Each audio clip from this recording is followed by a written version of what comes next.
Here's a Canadian TV pundit saying he wants to ban the religion of Islam, or at least parts of it. We should be passing laws that are very specifically against radicalization, and radicalization by ISIS or ISIL, not dissimilar to the German laws. I think that we should also be going forward and banning a whole host of sort of the feeder religions into this as well. We should be going aggressively banning. Sorry, what is banning a feeder religion? So ISIS is a cult, and there are a whole host of other Islamic faiths that sit around the edges of what are legitimate faiths within the Islamic circle that are not legitimate, that preach terrorism within, I mean, for heaven's sakes, I know I sound vaguely like Ezra Levant at this moment, but we do in fact have imams within put Canada. Some glasses on, yeah. No, but we do have imams within Canada who are preaching hateful things on Canadian soil. But But that's hate speech. Some of it is and some of it isn't, because when we really take a look at some of the roots of some of these particular religions, they shouldn't be operating on Canadian soil. I mean, Germans have banned Scientology. I don't think that's a bad idea either. Okay. I'm not touching that. All right, hold on. Well, now, I'm not sure how you ban a religion. I mean, it's an idea. How do you ban that? I don't even know what a feeder religion is. I know how you ban certain behaviors, like supporting ISIS, which is a terrorist group. That's already banned, though the ban isn't always enforced in Canada. But I understand his point there. There are hateful expressions about Islam that are not compatible with the West. The obvious answer is to not let people who subscribe to those beliefs immigrate to Canada, and to indoctrinate new arrivals into Canada with Canadian values, not Sharia values. I guess that's how you ban a religion. You just don't let its adherents in. But we're well past that point, aren't we? But even for suggesting that idea, his colleagues on the panel laughed at him, which was a bit forced. Like they were saying, ha, you don't really mean to speak so bluntly. Come back to politically correct safeness with the rest of us, please. And even he poked fun at himself, saying he sounded like me, Ezra Levant. I bet CBC producers had a stern word with him afterwards, too. But look, I understand the sentiment. There was some honesty there. Now, that guy's name is Ian Capstick, by the way, and he's a gay NDP activist, and maybe that's part of it. He knows that in radical Islam, he'd be thrown off the top of a high-rise building, and then his injured body would then be stoned to death. But look, that's the CBC, the state broadcaster. And that's Ian Capstick, a politically correct fancy person, an elite, who simply made a mistake one day and spoke like a normal person for 1 minute. So, of course, nothing came from that. No human rights complaints, certainly no hate speech prosecution by police. No, that never happens to the fancy people. Those are laws built to target working class people. Literally, thousands of police officers in the United Kingdom are tasked with telling working class people to shut up about Islam. It's such a problem there.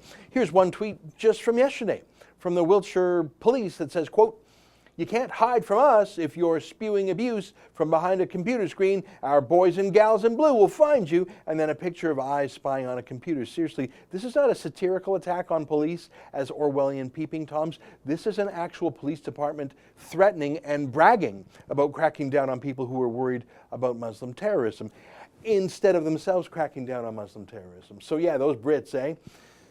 Well, I think that's in Canada now, big time. Yesterday, this guy, J Johnston, was charged not with a human rights offense, but with a crime under the criminal code. Here's the press release. Peel Regional Police arrest male for hate-motivated crime. Let me read just a little bit of it to you.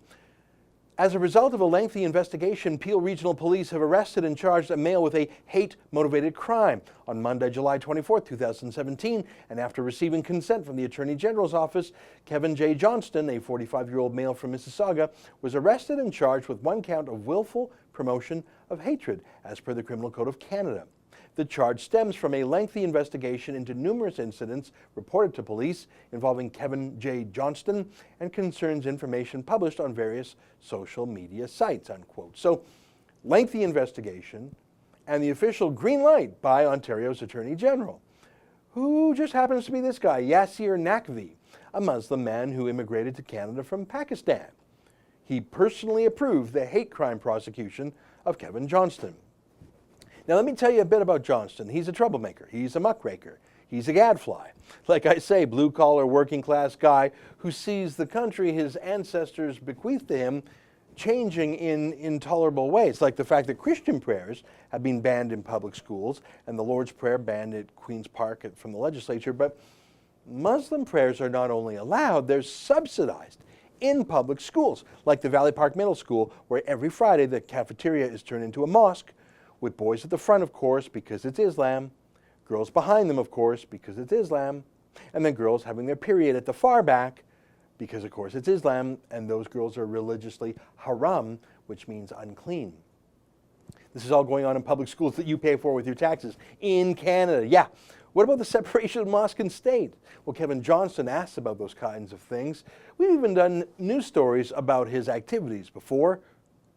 The Peel District School Board is kind of playing hardball with you. They don't like your opinions about the mosques and schools, and what have they done? The truth is, they don't like my opinions about them.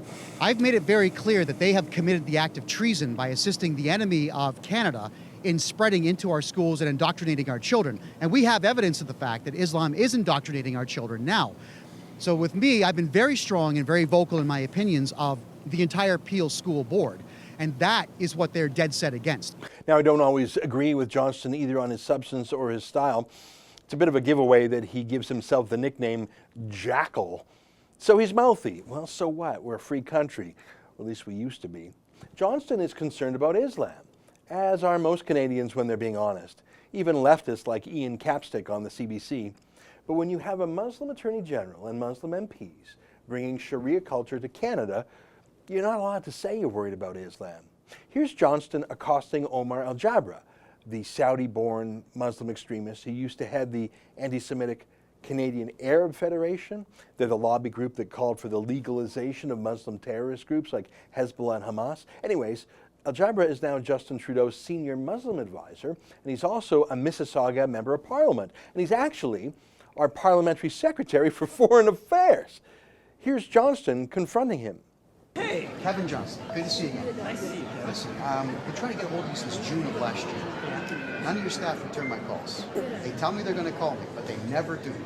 How do I get to see you in your office? Why would you want to see me? Because you're beautiful. Look at that handsome Well, you can face. see. Come on. I have pictures online. You can examine them. Yeah, all I you know, want. but you're better looking in person. I'd love to talk to you for about an hour if I could. But you really, you got my pictures online. You can email me and say whatever you want. Why would I want to see you? Well, why wouldn't you want to see me? You work for me. Why No, not? come on, Omar. You work for me. Why You're not? elected Omar? official, Omar. Or elected guy. Why not? Oh my God. Why? What is that answer? It's like I feel like I'm in high school again, and some chick just turned me down for the 7th time. That's what that feels. That's okay though. We're going to his office. Don't worry. He's not getting away with it. Irritating? Maybe. Rude? Not really, no more than any other reporter. Threatening? I wouldn't say so. But boy, you could tell that Omar Al-Jabra just hated him, eh? But that's the thing, again, it's not just Islam in the mosques and the schools now, it's Islam in the law. You've got Yasir Naqvi, the Pakistan-born Attorney General for Ontario. You've got Omar Al-Jabra, the Saudi-born MP and Parliamentary Secretary. You've got Iqra Khalid, another Pakistan-born Muslim MP from Mississauga, who introduced Motion M103 in Parliament this spring, which calls for a whole-of-government approach to combating Islamophobia. And that motion passed. It's now being considered by a parliamentary committee to be put into action to the glowing support of Canada's so-called free speech groups. So yeah, Iqra Khalid, Omar Al-Jabra, Yasir Naqvi, they're bringing their idea about the law to bear in Canada. And Kathleen Wynne just loves it. Like Ian Capstick, she's far left and she's gay, but unlike Ian Capstick, she has embraced her second-class status in Islam. Here she is sitting at the back of a Muslim mosque. Because as a woman, she is a second-class citizen. Get to the back. Oh, and she loves it. So does Justin Trudeau, actually, who circulated this picture of his wife and mother in hijabs on Mother's Day. And of course, Trudeau, the super feminist, has no problem with gender apartheid mosques. And as I look at this beautiful room with the sisters upstairs, everyone here, the diversity we have just within this mosque. Yeah, that's lawmaking in Canada these days. Hey, did you see the Toronto Star the other day? Huge story about female genital mutilation. That's the largely Muslim practice of taking a knife and slicing off girls' genitals. It's illegal, but so what? It's illegal in the UK too, but there hasn't been a single prosecution there. It happens tens of thousands of times over there. It's barbaric, and it's coming to Canada now. Even the Toronto Star is writing about it. And did you see this news? In the very same month, Justin Trudeau's Liberals are changing our citizenship guide. It used to specifically tell new immigrants that such practices as female genital mutilation were illegal in Canada, and it called them barbaric. Well, Justin Trudeau is taking that part out. He doesn't think they're barbaric. He doesn't want to tell Muslim immigrants it's barbaric. This is the country that our great-grandparents and our grandparents and our parents gave to us. It is being changed. It is being made unrecognizable in many important ways. Not just to those of us who have a history here, but to those of us who came here because we love Canadian values. Do you remember these folks who fled to Canada to escape from Islamic culture in the Middle East and in the Far East? They came to our rally against M103, the blasphemy motion. When I was in Iran, I went to jail because of lack of freedom of speech in my own country. I'm a political refugee from Iran.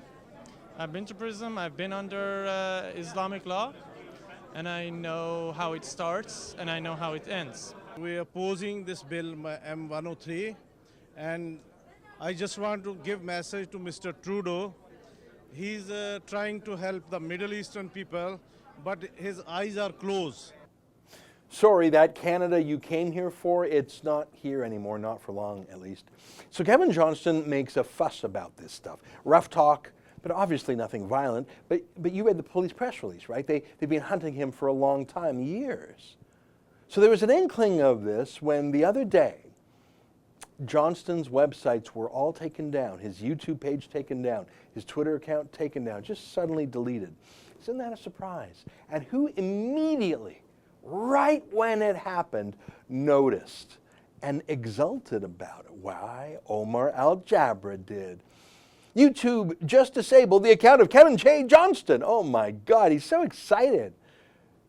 Do you think he had anything to do with that? Let me rephrase that. Do you doubt he had anything to do with it? When our own Sheila Gunn-Reid called out Al-Jabra for his obvious glee about his enemy being censored, Sharia style, Al-Jabra lied, "But I like Kevin." Yeah, sure you do, buddy. We saw your interaction with him. That's called takia, by the way. So yesterday, Peel police arrested Johnston and charged him with a hate crime. Here's how Johnston recounted it when he got home. Kevin J Johnston here, freedomreport.ca. Yes, all the left-wing media out there could not wait to tell you all that I was arrested today under the future proviso of M103. That is correct. The anti-blasphemy law, the anti-Islamophobia law that is coming to Canada next year. I'm the first Canadian to suffer arrest under its tenure. Well, not really. He was charged with a criminal code offense, which has been on the books for a while. It's called Willful Promotion of Hatred, which is Section 319(2) of the Criminal Code. It's a disgusting law. It's an un-Canadian law. It criminalizes feelings, as if you can simply pass a law to get someone to love someone or something. And it doesn't require any harm to be shown, other than hurt feelings. It's a disgrace. There are some defenses to this law. Truth is a defense, but that doesn't really apply to opinions. A good faith, quote, opinion on a religious subject is exempt, which would probably apply here. And the defense of expressing those opinions in the public interest, that's a defense too. I don't know what the facts are upon which Johnston was charged. They haven't been released, and Johnston says a judge has ordered him not to discuss it publicly. So I don't know exactly what he's in trouble for, but the fact that he was not charged with uttering a threat suggests it was the crime of simply having the wrong opinions. We'll have to see. I share Johnston's deep fears about M103, the Islamophobia motion, and I suppose he was charged in the post-M103 world, but it was an old law that was being used again, and maybe just being used with extra viciousness by more Islamic politicians in the spirit of M103. Here's Omar Al-Jabra at a Saudi-sponsored Muslim countries meeting called the Organization for Islamic Cooperation. The tweet says, Parliamentary Secretary Al-Jabra and Khan Masood Hussain discuss Canada's efforts on countering Islamophobia with Djibouti ambassadors. Did you get that? Djibouti is a small Muslim dictatorship. It's horrendous there. It's dirt poor, of course, no civil rights, 94% Muslim, one-party state. And Omar Al-Jabra is swapping notes with them, meeting with them about how to stamp out critics of Islam. That was just 2 weeks ago. And now he's stamping out critics of Islam. Here's one more clip from Johnston. In Canada, if we do not beat the charges against me, you're all going to suffer the same fate. It's not going to be a good thing for any of us. It really isn't. Now, that's true for sure. So that's what happened yesterday. It's disturbing. I will reserve my judgment a little bit. I want to see what he actually said or did that got him charged. Was it just criticism of Islam? How is that possibly illegal in Canada unless we now have Omar al-Jabr style blasphemy laws like in Djibouti, the kind of thing he surely talked about at his Saudi-funded conference in Africa this month. We may wish to help Kevin Johnston. We may wish to help him with his legal defense. It's Kevin Johnston today. It's probably us tomorrow. That's what's so gross here. It's that no one who should be helping is helping. Perhaps people are still reading the news and reacting and absorbing, but I haven't seen a single political leader on the right or the left speak out for Kevin Johnston's freedom of speech. Not one. You don't have to agree with what a man says to defend his freedom to say it. I haven't seen one conservative speak out for him. Have you? If you have, let me know. Maybe I missed it. And what about Canada's so-called civil liberties groups? Where are they? If someone were jailed or prosecuted by police for insulting Christianity or bad-mouthing Jesus, it would be all we heard about for a month. Well, it would never have happened, of course. No anti-Christian bigotry has ever been prosecuted by Canada's Human Rights Commissions or hate speech prosecutions, never once. But if it had been, you know the Canadian Civil Liberties Association and the Canadian Journalists for Freedom of Expression, you know that all of those groups on the left would be out in full force. Not here. They either don't want to be devoured by political correctness themselves, or they're scared of Muslims. They don't want to be murdered. Or they frankly agree with the censorship. They want a working class schlub like Johnston to shut up. And they're fine with the state doing it. Here's CityTV. They put a Muslim reporter wearing a hijab on the case to paint Johnston as a hater. But hang on, they don't know the facts. They don't have any facts of the charges yet either. But really they don't need to wait for those, right? I mean, this isn't Queen Elizabeth's laws we're talking about now. It's something more Eastern, more Sharia. Here's Global. I remember when Global was still owned by Israel Asper, who was deeply worried about Muslim extremism. Now it's a defender of Muslim extremism. This article quotes, without criticism or refutation, a Muslim activist who claims Johnston was inciting violence. Let me quote. Today, the Muslim community of Peel can sleep safer knowing that there are consequences for promoting hatred and inciting violence against us, said Rabia Khader, Executive Director of the Muslim Council of Peel. We hope that these charges will serve to deter future assaults on our community. Hang on, say what? He was charged with the emotion of hatred. He was charged with having the feeling of hatred, not with inciting violence or assaults. That's just made up. No problem, though. We must demonize the man who is skeptical of Islam. Look, I don't have any more facts than Global News does, but you see this story about Johnston from this spring? I think it might have a clue to what happened here. Do you see the headline? Peel School Board calls video offering $1,000 reward for Muslim prayer recordings hate-filled showmanship. That wording is really unclear, isn't it? Here's what really happened. Kevin Johnston was so worried about Muslim preaching in mosques and public schools that he offered a $1,000 reward for any student to film Islamic hate speech in our public schools. He was paying for news tips. I mean, seriously, if you have the kind of extremism in public schools that gives rise to this mosqueteria in a public school, do you doubt there is hate speech in these schools too? I mean, we know there is. Just for example, this is something we showed you a couple years ago. Here's a video from an Alberta Muslim school, and this is pretty tame stuff, given the Quran. Someone who's homosexual is like someone who has diabetics or someone who has cancer or AIDS. He has a special case and this person needs a special treatment. And I was sitting next to the guy, I was just like, okay. And I moved my chair. I didn't feel comfortable sitting next to this. Huge public funding to that school, by the way. So that's a teacher teaching Muslim kids that homosexuals, it's like cancer, and you shouldn't even sit next to someone who's gay. So yeah, I'd pay $1,000 for a video like that too. Now in this case, bizarrely, The school itself put that video up. They were so proud of it. That video was not taken by a kid. That was not smuggled out of the school. The school was proud of their video, and they published it. Isn't that weird? So yeah, Kevin Johnston was trying to do real journalism, but he was called the hater for trying to get evidence of Muslim hate speech. But look at that headline one more time. Johnston was looking to root out hate speech, and the school board accused Johnston of the hate speech.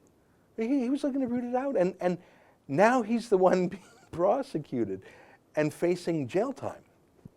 I say again, I don't know all the facts here. I don't know. Maybe there's something horrific that he did. I don't know. I know this, our British tradition of freedom of speech in Canada, of separation of mosque and state, that great inheritance is being thrown away by the monstrous coalition between leftists and Islamists. They're coming for Kevin Johnston today. It'll be us tomorrow, maybe you the next day. It's not a surprise.